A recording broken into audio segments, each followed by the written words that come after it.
शुतुरमुर्ग का अंडा जो होता है वो सबसे लंबी साइज का एक सिंगल सेल होता है, जिसका डायमीटर लगभग 17 सेंटीमीटर होता है। मतलब कि 17 सेंटीमीटर व्यास का जो अंडा होता है शुतुरमुर्ग का, वो सबसे बड़ा एक कोशिकीय मतलब कि एक कोशिका का बना होता है।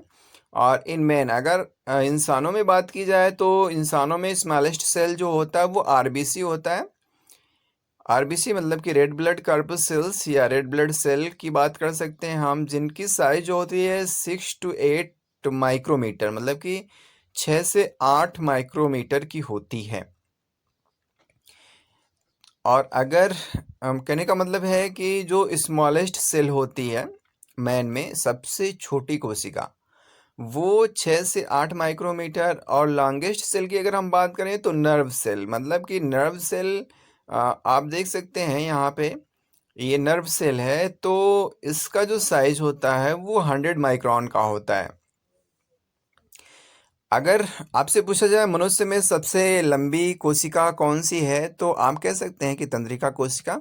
और अगर पूछा जाए सबसे छोटी कोशिका की बात की जाए तो आरबीसी बोलेंगे, रेड ब्लड कॉर्पसेल्स बोलेंगे। और फिर हम बात करेंगे सेल नंबर की। सेल नंबर देखिए, सेल नंबर के अकॉर्डिंग जो एनिमल्स डिवाइड करे गए वो दो टाइप के डिवाइड किए गए। मतलब एक तो सिंगल सेल वाले, दूसरे मल्टीपल सेल वाले। मतलब कि एक ऐसा एनिमल जिसमें केवल एक कोशिका पाई जाती हो, दूसरा ऐसा एनिमल जिसमें बहुत सी कोशिकाएं पाई जाती हो। तो जिसमें एक कोशिका पाई जाती है उसे हम यूनिसेलर बोलते हैं, सिंगल सेल्ड बॉडी। मतलब कि जो सिंगल सेल्ड बॉडी होती है उसे हम यूनिसेलर बोलते हैं। For example we can say that amoeba, amoeba को कह सकते हैं यूनिसेलर है, क्योंकि उसमें सिंगल सेल पाया जाता है। मल्टी सेलर की बात करें तो multi sailed body, for example man and other animals, बहुत से एनिमल होते हैं।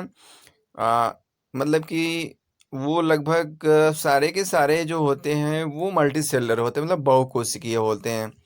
तो इस तरह से आपने जाना एक कोशिकीय और बहुकोशिकीय के बारे में। अब हम बात करेंगे सेल स्ट्रक्चर की। देखो सेल स्ट्रक्चर, अगर हम मेनली डिवाइड करें सेल को तो सेल मेम्ब्रेन और प्रोटोप्लाज्म में डिवाइड होता है ये।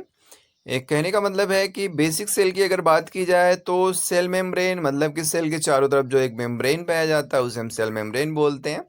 और फिर उसके अंदर, उस मेम्ब्रेन के अंदर जो लिक्विड होता है उसे हम प्रोटोप्लाज्म या जीव द्रव्य बोलते हैं। साइटोप्लाज्म भी कह सकते हैं, कोशिका द्रव्य भी कह सकते हैं, ऐसी बात नहीं है। तो जो सेल मेम्ब्रेन मैंने आपको बताया कि सेल के चारों ओर, ये देखिए सेल के चारों ओर एक लेयर है जिसे हम सेल मेम्ब्रेन बोलेंगे। और फिर इसके अंदर जो चीज़ें हैं उसे हम प्रोटोप्लाज्म का नाम देंगे।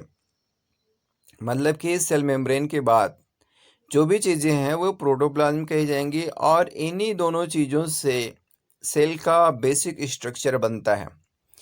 मतलब किसी भी सेल के बेसिक स्ट्रक्चर के निर्माण में ये दो चीज़ें बहुत ही ज़रूरी है। अब बात करेंगे प्रोटोप्लाज्म की। तो protoplasm living material of cell होता है। किसी भी सेल का एक लिविंग मटेरियल, मतलब कि जीवित पदार्थ होता है। कोशिका का जीवित पदार्थ जो होता है वो प्रोटोप्लाज्म होता है। और इस प्रोटोप्लाज्म को हम डिवाइड कर सकते हैं दो पार्ट में, एक तो साइटोप्लाज्म और दूसरा न्यूक्लियस। देखिए साइटोप्लाज्म भी मैंने इससे पहले आपको बताया, वही साइटोप्लाज्म यहाँ आ गया और न्यूक्लियस भी आ गया। न्यूक्लियस का, न्यूक्लियस ये बीच में, बीच वाले भाग को कहेंगे। और उसके बाद जो भी चीज़ें बच रही हैं उसे हम साइटोप्लाज्म बोलते हैं। तो इस तरह से आपने जाना कि न्यूक्लियस मतलब केंद्रक और साइटोप्लाज्म मतलब कोशिका द्रव्य के बारे में। और इन दोनों को, इन दोनों से मतलब मिला के प्रोटोप्लाज्म का फॉर्मेशन होता है। ये सभी बेसिक चीज़ें हैं किसी भी सेल के लिए, क्योंकि बिना इनके कोई भी कार्य इसमें संभव नहीं हो पाता है। तो इसलिए इसे जानना बहुत ही ज़रूरी है। अब चलिए एक एक पार्ट को हम मतलब देखते हैं। जैसे पहला है कि food discovered nucleus and protoplasm. Nucleus और प्रोटोप्लाज्म की खोज किसने की थी? तो न्यूक्लियस मतलब केंद्रक की खोज, तो जाहिर सी बात है कि केंद्रक की खोज रॉबर्ट ब्राउन ने की थी। और प्रोटोप्लाज्म की खोज परकिंजे ने, परकिंजे ने प्रोटोप्लाज्म की खोज की थी। और रॉबर्ट ब्राउन ने न्यूक्लियस की मतलब केंद्र की खोज की थी। तो यहाँ से दो चीज़ें अभी कंफर्म हो जा रही हैं कि रॉबर्ट ब्राउन ने जो खोज किया था वो न्यूक्लियस का खोज किया था, न्यूक्लियस की डिस्कवरी की थी, और पुरकिंजे ने प्रोटोप्लाज्म की। फिर हम बात करेंगे सेल मेम्ब्रेन की आउटर कवरिंग ऑफ सेल। जो सेल मेम्ब्रेन होता है वो सेल की आउटर कवरिंग का काम करता है, मतलब कि किसी भी सेल का जो सबसे बाहरी भाग होता है वो सेल मेम्ब्रेन कहलाता है। यहाँ पे आप देख सकते हो ये सेल मेम्ब्रेन है, और ये आउटर कवरिंग तो होता ही है, इसके साथ साथ it is present in both plant and animals. जो सेल मेम्ब्रेन होता है वो प्लांट सेल में भी पाया जाएगा और एनिमल सेल में भी पाया जाएगा, मतलब कि जंतु कोशिका और पादप कोशिका दोनों में पाया जाने वाला पदार्थ है।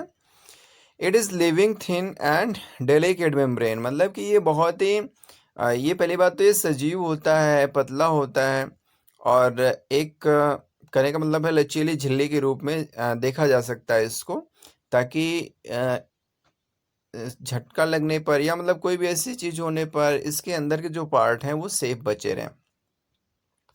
सेल मेम्ब्रेन जो होता है इट इज सेमी परमेएबल, मतलब कि अर्धपारगम्य झिल्ली होता है। ये allows selective particles to pass through, जिसके आर पार केवल कुछ सेलेक्टिव पार्टिकल्स ही जा सकते हैं, मतलब कि चयनात्मक झिल्ली भी इसे हम बोल सकते हैं। कुछ मटेरियल जिनका ये सिलेक्शन करता है केवल वही इसके आर पार जा सकते हैं, बाकी के मटेरियल केवल बाहर ही रह सकते हैं, मतलब कि कोशिका के अंदर प्रवेश नहीं पा सकते हैं। It is made up of lipid and protein, और ये लिपिड और प्रोटीन की बनी होती है। आप जानते ही होंगे, आपको पता होना चाहिए कि ये जो लेयर होता है सेल मेम्ब्रेन का वो लिपिड और प्रोटीन का बना हुआ होता है। मतलब इसमें देख सकते हैं आप, लिपिड भी दिख रहा है आपको और प्रोटीन भी। ये देखिए लिपिड मोज़ेक, ये जो आप देख रहे हो ना ये चित्र, ये फ्लूइड मोज़ेक मॉडल है, और ये लिपिड एंड प्रोटीन अरेंजमेंट यहाँ पे दिखाया गया है आपको। इस डायग्राम के माध्यम से आप देख सकते हैं कि लिपिड कहीं कहीं पे और कहीं कहीं पे प्रोटीन अटैच है। फिर हम बात करेंगे function of cell membrane. Cell membrane का फंक्शन क्या होता है? तो जो सेल मेम्ब्रेन है, मतलब कि ये आप देख सकते हैं कि एक सेल है, उसके चारों तरफ एक मेम्ब्रेन है। काम क्या होता है? It provide support to cell. Second point है exchange of material takes place. पहली बात तो ये सपोर्ट करती है सेल को। दूसरी बात कि कुछ मटेरियल्स का एक्सचेंज करते हैं, जैसे अभी आपको बताया गया ना कि सेमी परमेएबल मेम्ब्रेन है, सेलेक्टिव मटेरियल को इधर से उधर जाने देता है। And it provide shape to the cell, ये सेल को शेप भी प्रोवाइड करता है। फिर हम बात करेंगे सेल वॉल की। सेल वॉल क्या है? मतलब कि कोशिका भित्ति, अगर कोशिका भित्ति हम कहें तो ये प्लांट में पाया जाता है, बेसिकली एनिमल में नहीं पाया जाएगा। Means cell wall is absent in the animal cell. It is occur to the cell. It is outer to the cell membrane, मतलब कि सेल मेम्ब्रेन का आउटर पार्ट होता है सेल वॉल।